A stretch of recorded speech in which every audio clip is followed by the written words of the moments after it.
ಹೇಗಿದ್ದೀರಾ ಎಲ್ಲ? ಬಲ್ಲಾಲ್ಸ್ ಕ್ಯಾಬೋಸಿಗೆ ನಿಮಗೆಲ್ಲ ವೆಲ್ಕಮ್. ನಾನು ನಿಮ್ಮ ಪ್ರೀತಿಯ ಅಶ್ವಿನಿ ಆರ್ ಶೆಟ್ಟಿ. ಇವತ್ತು ಓಲ್ಡ್ ರೆಸಿಪಿಯೊಟ್ಟಿಗೆ ಬಂದಿದ್ದೇನೆ. ಜಾಮುಂಡೆ, ಅದನ್ನು ನಾವು ಹೇಗೆ ಸಾಫ್ಟ್ ಆಗಿ ಸ್ವಲ್ಪ ಕ್ರಿಸ್ಪಿಯಾಗಿ ಮಾಡೋದು ಅಂತ ನೋಡುವ. ನಿಮಗೆ ಈ ರೆಸಿಪಿ ಇಷ್ಟ ಆಗ್ತದೆ ಫ್ರೆಂಡ್ಸ್. ಇಷ್ಟ ಆದರೆ ಈ ವಿಡಿಯೋಕ್ಕೆ ಒಂದು ಲೈಕ್ ಕೊಡಿ. ಬಲ್ಲಾಲ್ಸ್ ಕ್ಯಾಬೋಸ್ ಅನ್ನು ಫಸ್ಟ್ ಟೈಮ್ ನೋಡ್ತಾ ಇರುವವರಾದ್ರೆ ಸಬ್ಸ್ಕ್ರೈಬ್ ಮಾಡಿ, ಸೈಡಲ್ಲಿದ್ದ ಬೆಲ್ ಐಕನ್ ಅನ್ನು ಪ್ರೆಸ್ ಮಾಡಿ ಫ್ರೆಂಡ್ಸ್. ಜಾಮುಂಡೆ ಮಾಡಲಿಕ್ಕೆ ಬೇಕಿರುವ ಇಂಗ್ರೀಡಿಯೆಂಟ್ಸ್: ಒಂದು ದೊಡ್ಡ ಬೌಲ್ನಲ್ಲಿ 1 ಬೌಲ್ನಷ್ಟು ಗೋಧಿ ಹಿಟ್ಟು, ಸ್ವಲ್ಪ ಏಲಕ್ಕಿ ಪುಡಿ, ಫ್ಲೇವರ್ ಒಳ್ಳೆ ಆ್ಯಡ್ ಮಾಡ್ತದೆ, 250 ಗ್ರಾಮ್ನಷ್ಟು ಬೆಲ್ಲದ ಸಿರಪ್, ಬೇಕಿಂಗ್ ಪೌಡರ್, ರುಚಿಗೆ ತಕ್ಕಷ್ಟು ಉಪ್ಪು, ಡೀಪ್ ಫ್ರೈ ಮಾಡಲಿಕ್ಕೆ ಎಣ್ಣೆ. ಫಸ್ಟಿಗೆ ದೊಡ್ಡ ಮಿಕ್ಸಿಂಗ್ ಬೌಲಿಗೆ ಗೋಧಿ ಹಿಟ್ಟನ್ನು ಟ್ರಾನ್ಸ್ಫರ್ ಮಾಡಿದೆ. ಬೇಕಿಂಗ್ ಪೌಡರ್ ಅರ್ಧ ಟೇಬಲ್ ಸ್ಪೂನ್, ರುಚಿಗೆ ತಕ್ಕಷ್ಟು ಉಪ್ಪು ಹಾಗೂ ಸ್ವಲ್ಪ ಏಲಕ್ಕಿ ಪುಡಿಯನ್ನು ಹಾಕಿ ಡ್ರೈ ಇಂಗ್ರೀಡಿಯೆಂಟ್ಸನ್ನು ಒಂದು ಸ್ವಲ್ಪ ಮಿಕ್ಸ್ ಮಾಡಿಕೊಳ್ಳುವ. ಉಪ್ಪೆಲ್ಲ ಕರೆಕ್ಟಾಗಿ ಮಿಕ್ಸ್ ಆಗ್ತದೆ. ಈಗ ನಾವು ಬೆಲ್ಲದ ಸಿರಪ್ಪನ್ನು ಹಾಕ್ಕೊಂಡು ಸ್ವಲ್ಪ ಮಿಕ್ಸ್ ಮಾಡಿಕೊಳ್ಬೇಕು. ಬೆಲ್ಲದ ಸಿರಪ್ ಅಂದರೆ ಬೆಲ್ಲವನ್ನು ಪಾಕ ಮಾಡಲಿಕ್ಕಿಲ್ಲ, ಸ್ವಲ್ಪ ನೀರು ಹಾಕಿ ಡೈಲ್ಯೂಟ್ ಮಾಡಿಕೊಂಡ್ರೆ ಆಯ್ತು ಅಷ್ಟೇ.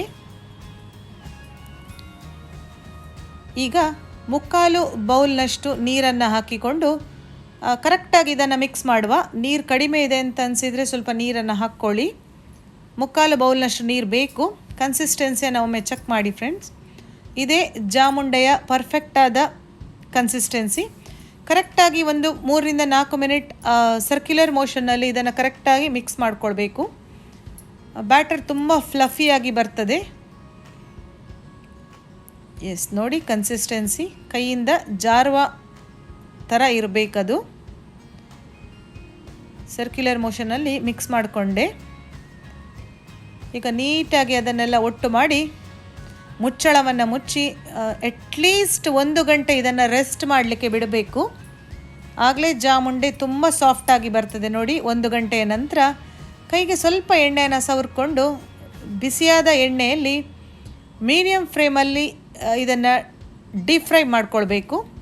ಹೈ ಫ್ಲೇಮ್ ಇಟ್ಕೊಂಡ್ರೆ ಹೊರಗಿಂದ ಮಾತ್ರ ಕಾಯ್ತದೆ, ಒಳಗೆ ಕಾಯುವುದಿಲ್ಲ ಫ್ರೆಂಡ್ಸ್. ನೋಡಿ ಯಾವ ಥರ ಉಬ್ಬಿ ಬಂದಿದೆ ಅಂತ ಫ್ರೆಂಡ್ಸ್. ಹೊರಗಿಂದ ಕ್ರಿಸ್ಪಿಯಾಗಿ, ಒಳಗಿಂದ ಸಾಫ್ಟಾಗಿ, ಬಾಯಿಗೆ ಹಾಕಿದ ತಕ್ಷಣ ಹಾಗೇ ಜಾರಿ ಹೋಗ್ತದೆ. ನೀವು ಅದರ ರುಚಿಯಲ್ಲಿ ಕರಗಿ ಹೋಗಿ ಬಿಡ್ತೀರಾ ಫ್ರೆಂಡ್ಸ್. ಎಸ್, ದಿವಾಲಿ ರೆಸಿಪೀಸಲ್ಲಿ ಇದನ್ನು ಒಂದು ಆ್ಯಡ್ ಮಾಡ್ಕೊಂಡು ಬಿಡಿ, ಎಲ್ರಿಗೂ ಖುಷಿ ಆಗ್ತದೆ. ಅವಾಗ ಸ್ಟಿರ್ ಮಾಡ್ತಾ ಗೋಲ್ಡನ್ ಬ್ರೌನ್ ಬರುವ ತನಕ ಕಾಯಿಸ್ಕೊಂಡ್ರೆ ರುಚಿಯಾದ ಬಿಸಿಯಾದ ಮರೆತು ಹೋದ ಅಪರೂಪದ ರೆಸಿಪಿ ಜಾಮುಂಡೆ ಸರ್ವ್ ಮಾಡಲಿಕ್ಕೆ ರೆಡಿಯಾಗಿದೆ. ಬಿಸಿನೇ ಟೇಸ್ಟ್ ಮಾಡ್ಕೊಳ್ಳಿ.